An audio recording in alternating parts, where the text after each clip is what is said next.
ఏ జనమైనా, నువ్వెవరవైనా, ఏ కులస్తుడవైనా, ఏ రంగైనా, ఏ ఇంటి పేరుకోవడమైనా నాకు భయపడితే, నా కొరకు నీతిగా జీవిస్తే నేను నిన్ను ఆశీర్వదిస్తాను. హల్లెలూయా.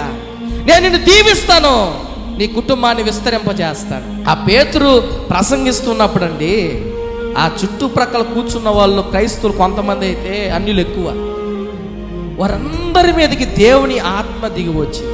దేవుని ఆత్మకు తెలియదా ఇడు అన్యుడా క్రైస్తవుడా?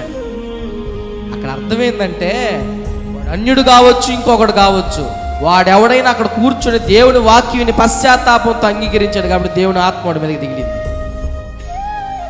నువ్వు క్రైస్తవుడివే కానీ అంగీకరించకపోతుంటావు ఈ రోజుకి కూడా దేవుని వాక్యాన్ని, ఈ రోజుకి కూడా దాన్ని గ్రహించకపోతున్నావు కదా.